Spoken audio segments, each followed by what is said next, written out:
I just want to say a few brief introductory remarks, and then we'll introduce Dr. Carson. Of course, Dr. Carson needs no introduction, but I do want to say that we're so grateful that he was able to join us here in the Purple Tent. The concept of the Purple Tent is that we've always come together under a tent in America. You know, we like to think that America is a big tent, and we have a big tent here. It's purple because purple is a blend of the red and the blue. It represents the shared values of America, which we at Purple America believe is the common ground of America. We went around to 9 communities 8 years ago, and we asked Americans, 1,000 Americans, 2 questions. What are the values that connect us as Americans, and what does America stand for? And we got the same answers, whether it was Little Rock, Arkansas, or Cleveland, Ohio, or New York, or Los Angeles. And that represents the common ground of America, the shared values that we all buy into. And we're pleased because Dr. Carson represents those shared values that are represented here in the Purple Tent. Without further ado, Dr. Ben Carson. Thank you very much. Just some brief comments. I very much resonate with the concept of the Purple Tent. We're not just red or blue, but a mixture. And the fact of the matter is, even if you take people who are far left in this country and people who are far right in this country, and you sit down and you start talking about various issues, if they're willing to do that in an open manner, they'll find they agree on a lot more than they disagree on.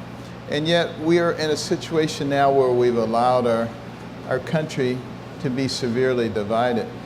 We're in a very interesting position.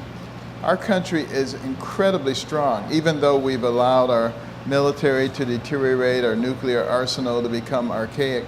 We're still by far the most powerful nation in the world. And it would be very difficult for someone to bring us down from the outside. Therefore, if someone wanted to bring us down, you would try to do it from the inside. And how do you do it from the inside? By creating division and strife. And hence, what you see in our country right now is actually predictable.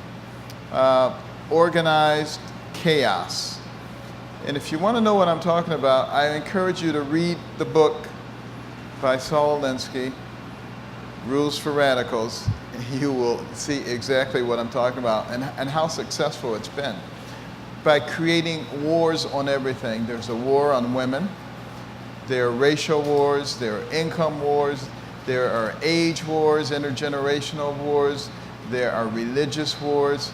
Basically, any kind of war that can be created is being created. And the worst thing is, people don't really talk about these things because of political correctness. So we have one group on this side and one group on that side. And they just demonize each other, but they don't seem to ever get together to discuss things in a civil manner. Well, the fact of the matter is, nobody agrees on everything. If 2 people agree about everything, one of them isn't necessary. You know, it's one of the reasons that we have these complex brains, and we all have different experiences.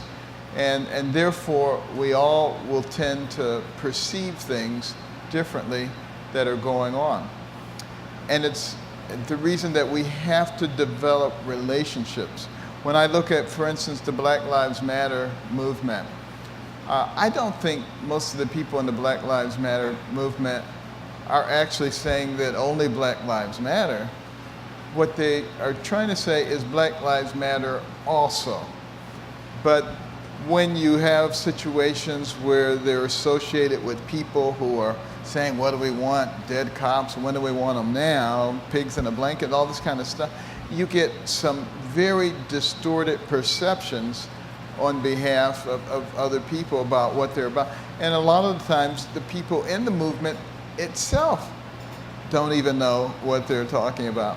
You know, I'm always fascinated when I look at some of the man on the street interviews. And sometimes they go to some of these protests and they ask people, what are you protesting about? And they don't know. They cannot articulate. It's just that, you know, everybody else is out here doing it, so I'm going to do it too. And that's very sad. These are people referred to by Vladimir Lenin as useful idiots. You can use them to bring about the things that you want to do, and they don't even know what they're doing. And that's a large part of what's going on. I think what we have to do is try to foster understanding. You know, when I look at the concerns of the Black Lives Matter movement, you know, police killings of young black males in particular, what is not emphasized, particularly by the media, is that the numbers of black males killed by the police is not a very large number. But if you take each one of those cases and you magnify it, then you begin to change perceptions. So I'm a neurosurgeon, and most neurosurgeons are outstanding, very smart, compassionate people. But I've met some who are not, some who are terrible, some who are butchers. Now, if every time they butcher somebody, we take that case and we blow it up, and pretty soon people are going to start saying, you know, neurosurgeons are horrible people. Why would anybody ever? In fact, we should kill them if we ever get a chance. That's the same thing that's going on. And part of it, I think, is the responsibility of the media, which they shirk, because it doesn't sell newspapers. If you say, you know, there are a few bad apples and this is the result of that, but the vast majority of these people are good, and let's foster something that looks like a reasonable relationship, that doesn't sell anything. So, you know, you got to blow it up, you got to make it into something horrible. At some point, people will have to start taking some kind of responsibility in that arena. The other thing that I think creates a lot of strife is that we pit groups against each other. With Obamacare, for instance, I think it's admirable that an attempt is made to provide health care for some people who did not have health care. The problem is when you do that in a way that you make the health care much more expensive for another group, then you're not really accomplishing anything. You have to do things that work for everybody. And in this country, we have a situation where we spend almost twice as much per capita on health care as many other nations who provide much better access and care for people. Now, how is that? It's because we have taken something as important as health care and put it into the political arena. We also have enormous inefficiency in our system. A third of every healthcare dollar goes to pay administrative costs. So if we were to actually address the actual issues, we have enough money to provide excellent healthcare for everybody. Even people on Medicaid. Think about this. The annual budget for Medicaid is almost $500 billion. That's a lot of money. How many people participate? About 80 million, which is way more than there should be. But you know, there are things that are done in our society that incentivize people to take advantage of the system. But let's deal with it where it is. Divide 80 million into 500 billion. It's going to be more than $5,000 for every man, woman, and child. For a family of 4, more than $20,000. Now, what kind of a Cadillac plan could you buy for $20,000 a year? And yet, these people are getting horrendous care, and nobody wants to take care of them because of the reimbursement situation.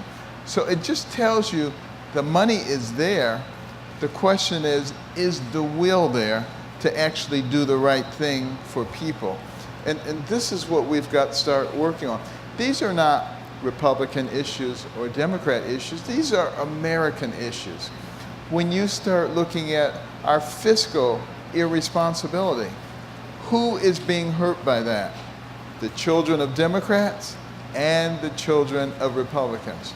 19 trillion going on $20 trillion of debt. Now think about what the magnitude of that number. We can say it, but can you really comprehend a number like that?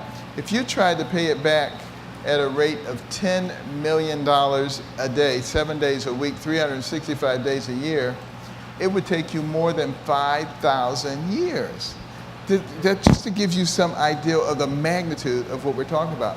How in the world is that going to affect quality of life of our children regardless of the political affiliation? Right now, the debt service, the interest that we have to pay on that kind of debt is either our third or our fourth largest annual government expense. Think about that. Soon, it's going to be our second or third, and pretty soon it will be our first or second. And guess who's going to have to pay that?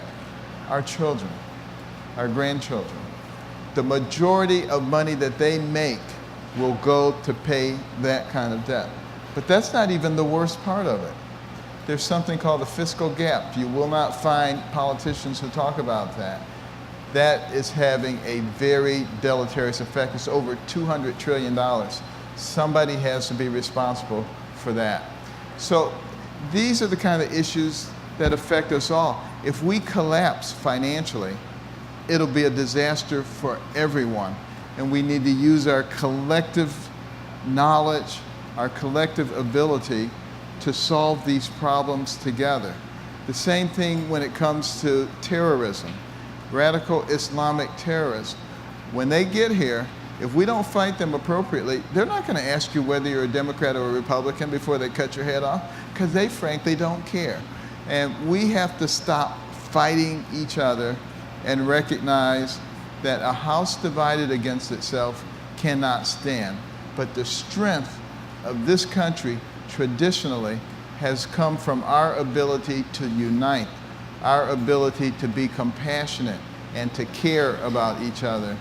And I've been talking to the RNC and to Donald Trump a lot about ways that we can reach out to portions of our population that we traditionally have not reached out to. We have to demonstrate that we have mechanisms that will empower people and that will take them out of a state of dependency and move them into the mainstream of America, because that helps us all.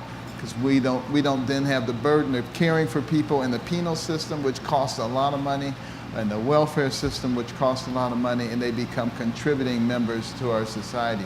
Those are the things that help every single one of us.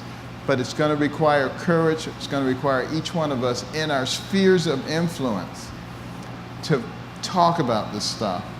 People who disagree with you, talk about it with them. Get them to express why they believe what they believe. You express what you believe, and see if you can work on compromising. If we do that, we will continue to be very strong. We will continue to be very successful. Thank you all very much.